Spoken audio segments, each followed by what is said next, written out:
بسم اللہ الرحمن الرحیم۔ السلام علیکم معزز سامعین۔ نواسہ رسول حسین ابن علی علیہ السلام کے معرکہ کربلا میں حق پر ہونے کی ایک واضح دلیل یہ تھی کہ مدینہ سے میدان کربلا تک آپ علیہ السلام کے ساتھ کارواں میں جتنے لوگ بھی شامل تھے ان میں سے ایک واحد شخص بھی آپ کو چھوڑ کر نہ گیا، باوجود اس کے کہ امام علیہ السلام اس آزمائش بھرے سفر میں لوگوں کو اور اپنے ساتھیوں کو صاف فرماتے جا رہے تھے کہ یہ قافلہ موت کی طرف بڑھ رہا ہے۔ سفر کے دوران جب کارواں نے ایک مقام پر پڑاؤ ڈالا تو آپ نے چراغ بجھا دینے کا حکم دیا اور لوگوں کو یہ اجازت دے دی کہ جس نے واپس جانا ہے وہ اب بھی جا سکتا ہے، مجھے اس سے کوئی شکوہ نہیں اور نہ ہی روز آخرت کوئی سوال کروں گا۔ مگر امام کے ہر صحابہ کو شہادت قبول تھی مگر آپ کا ساتھ چھوڑنا نہیں، لہٰذا صبح ہوئی، ایک شخص بھی رات کے اندھیرے میں نہیں گیا اور تمام ساتھیوں نے امام علیہ السلام کے ساتھ سفر کو جاری رکھا۔ امام علی مقام کا قافلہ جہاں جہاں پڑاؤ ڈالتا آپ رک کر وہاں خطبہ ارشاد فرماتے تھے، یہاں تک کہ میدان کربلا میں بھی آپ کی اعلیٰ ظرفی کا عالم یہ تھا کہ آپ نے یزیدی لشکر کے سامنے اپنے نانا محمد رسول اللہ صلی اللہ علیہ وآلہ وسلم کے انداز بیاں میں ایک لرزہ خیز خطبہ دیا اور شامی لشکر کو حق قبول کرنے کی دعوت دی کہ شاید اب بھی کچھ لوگ راہ راست پر آ جائیں اور نبی کریم صلی اللہ علیہ وآلہ وسلم کی اولاد کو شہید کرنے کے جرم عظیم سے توبہ کر لیں۔ امام ابن جریر طبری نے امام حسین علیہ السلام کے اس خطبے کو اپنی تاریخ میں نقل کیا ہے جو آپ نے مقام ذی حسن پر اپنے اصحاب کے سامنے دیا۔ آپ نے فرمایا، تم لوگ دیکھ رہے ہو کیا حال ہو رہا ہے، دنیا بدل چکی ہے، پہچانی نہیں جاتی، نیکیاں روگرداں ہو گئی ہیں، اب صرف برتن کا دھون باقی رہ گیا ہے، اور بدترین اور ناگوار زندگی کیا تم دیکھتے نہیں کہ حق پر عمل نہیں ہوتا، باطل سے پرہیز نہیں کیا جا رہا ہے۔ مومن کو اب چاہیے کہ حق پر رہ کر خدا سے ملاقات کرے۔ میں دیکھتا ہوں کہ مر جانا شہادت ہے اور ظالموں کے ساتھ زندگی بسر کرنا ناگوار امر ہے۔ 10 محرم الحرام روز عاشوراء کو آپ نے یزیدی لشکر کے سامنے آخری خطبہ دیا۔ اصحاب بیان کرتے ہیں کہ ایسا اعلیٰ خطبہ نہ ہم نے کبھی سنا تھا اور نہ ہی کبھی سنایا گیا۔ امام ابن کثیر نے اس خطبے کو البدایہ میں نقل کیا ہے۔ امام علیہ السلام اپنے گھوڑے پر سوار ہو گئے، قرآن کریم کو اٹھایا اور اپنے سامنے رکھا، پھر قوم کی طرف رخ کیا۔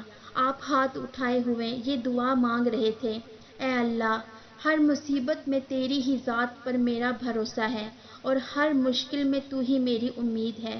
پھر آپ کے شہزادے علی بن حسین گھوڑے پر سوار ہوئے، وہ کمزور اور بیمار تھے۔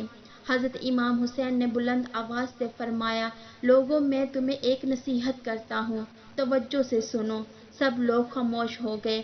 امام علی مقام نے اللہ کی حمد و ثنا کے بعد فرمایا، لوگوں، اگر تم مجھ سے نصیحت قبول کرتے ہو اور میرے ساتھ انصاف کرتے ہو تو یہ تمہارے لیے سعادت کی بات ہوگی اور تم پر میرا کوئی زور نہیں ہے۔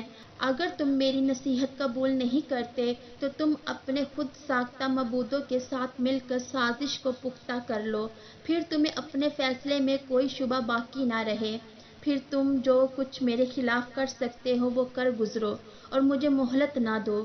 بے شک میرا مددگار اللہ ہے جس نے یہ کتاب نازل کی ہے اور نیک لوگوں کی مدد کرتا ہے۔ جب آپ کی بہنوں اور بیٹیوں نے یہ سنا تو وہ بلند آواز سے رونے لگی۔ اس پر آپ علیہ السلام نے فرمایا، اللہ تعالیٰ ابن عباس پر رحم فرمائے، انہوں نے مجھے مشورہ دیا تھا کہ آپ 7 خواتین کو لے کر نہ جائیں اور معاملات درست ہونے تک آپ کو مکہ میں رہنے دیں۔ پھر آپ نے اپنے بھائی عباس کو بھیجا تو انہوں نے ان خواتین کو خاموش کروا دیا۔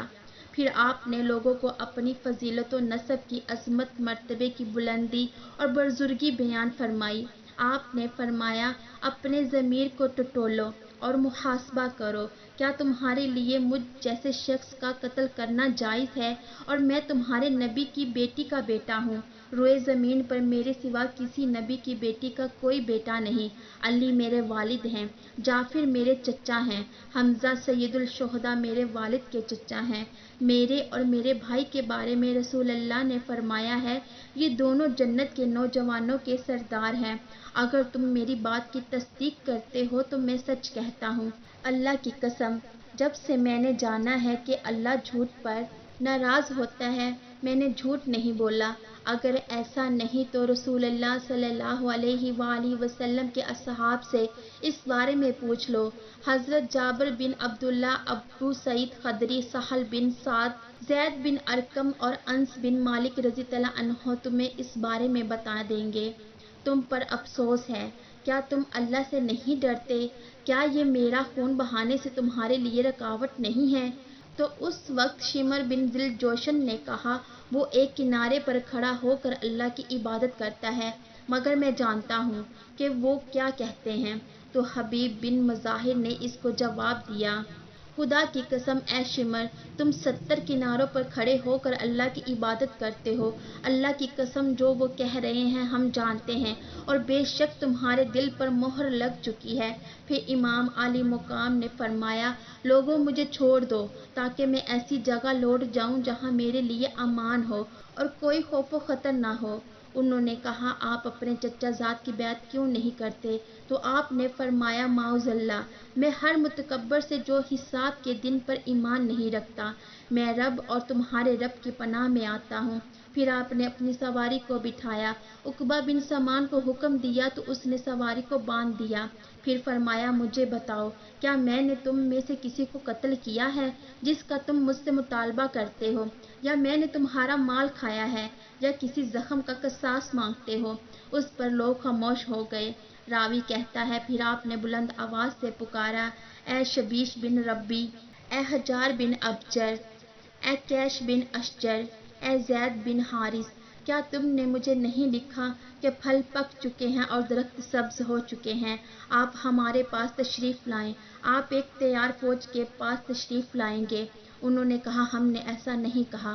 آپ نے فرمایا، خدا کی قسم تم نے ایسا ہی کہا ہے۔ پھر آپ نے فرمایا، لوگو، جب تم مجھے ناپسند کرتے ہو تو مجھے چھوڑ دو تاکہ تمہارے پاس سے چلا جاؤں۔ تو قیس بن الاشج نے کہا، تم اپنے چچا زاد کی بیعت کیوں نہیں کرتے؟ وہ تمہیں تکلیف نہیں دیں گے اور آپ کو اچھا پائیں گے۔